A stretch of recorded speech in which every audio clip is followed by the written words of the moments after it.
കണ്ടാൽ വരും ഒരു 9ാം ക്ലാസ്സുകാരൻ. പക്ഷെ ഈ ചെക്കൻ ഉണ്ടാക്കി വെച്ചിരിക്കുന്നത് കണ്ടോ? നമ്മളൊക്കെ ചന്തയിൽ മേടിക്കുന്ന സാധനം ദർശിത് അങ്ങോട്ട് വീട്ടിൽ തന്നെ സ്വന്തമായിട്ട് ഉണ്ടാക്കി. Remote control bus. ഇതിന്റെ ഫിനിഷിങ്ങും ഡീറ്റെയിലിംഗും ഒക്കെ കണ്ടപ്പോ ഞാൻ സത്യം പറഞ്ഞാൽ കണ്ണ് തള്ളിപ്പോയി. ഈ ബസ്സിന്റെ റിമോട്ട് കൺട്രോൾ ഒക്കെ വരുന്നത് ഒരു ജോമെട്രി ബോക്സിലാണ്. നമ്മളൊക്കെ 9ാം ക്ലാസ്സിൽ പഠിക്കുമ്പോൾ ഒരു പേപ്പറിൽ ഒരു തോണി മാത്രം ഉണ്ടാക്കിയത് ഓർമ്മയുള്ളൂ. അപ്പോഴാണ് ദർശിത് ഈ ചെറിയ പ്രായത്തിൽ ഇങ്ങനെ ഒരു അത്ഭുതമൊക്കെ കാണിക്കുന്നത്. ഇവനുണ്ടാക്കിയത് ബസ് മാത്രമല്ല, CC ക്യാമറ, ബോർവെൽ മെഷീൻ, അങ്ങനെ കുറെ സാധനമൊക്കെ ഉണ്ടാക്കിയിട്ടുണ്ടെന്ന് ഇവന്റെ പാരന്റ്സ് ഒക്കെ പറഞ്ഞു. ദർശിത്തിന്റെ പാരന്റ്സ് ഒക്കെ ഫുള്ള് സപ്പോർട്ടാണ്. ഇതിന്റെ മുമ്പ് ഉണ്ടാക്കിയത് ബോർവെലിന്റെ ഒരു ലോറി ആയിരുന്നു. അതിന്റെ പാർട്സ് ഒക്കെ ഇപ്പൊ ബസ്സിലാണ് ഉള്ളത്.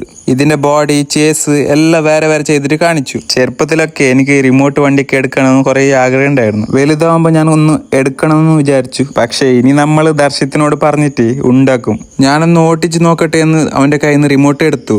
പക്ഷേ ചാർജ് ഉണ്ടായിരുന്നില്ല. ഇവിടെയൊക്കെ നല്ല കനത്ത മഴയായതുകൊണ്ട് രാവിലെ കറണ്ടൊക്കെ ഉണ്ടായിരുന്നില്ല. കറണ്ട് വന്നപ്പോൾ ചാർജ് വെച്ചപ്പോൾ അപ്പോഴേ കറണ്ട് പോയി. അങ്ങനെ ബസ് റണ്ണിങ്ങിന്റെ വീഡിയോ എടുക്കാൻ കഴിഞ്ഞില്ല. എന്തായാലും ഈ ചെറിയ പ്രായത്തിലുള്ള കഴിവ് ദർശിത്തിനെ ഉയരങ്ങളിലേക്ക് എത്തിക്കട്ടെ. അപ്പോൾ കർണാടക കൊച്ചിയിൽ നമ്മുടെ ഈ കൊച്ചു യാത്ര ഇവിടെ തീരുകയാണ്. ഈ പയ്യന്റെ ടാലന്റ് ഇഷ്ടപ്പെട്ടെങ്കിൽ എല്ലാവരും മാക്സിമം ഷെയർ ചെയ്യുക. ലെജൻഡ് ഹോളിഡേയ്സ് ഈ വീഡിയോ കാണുന്നത് വരെ നിങ്ങൾ കമന്റിൽ മെൻഷൻ ചെയ്യുക, ഫോളോ ചെയ്യുക. അപ്പോൾ അടുത്ത വീഡിയോയിൽ കാണാം. ബൈ.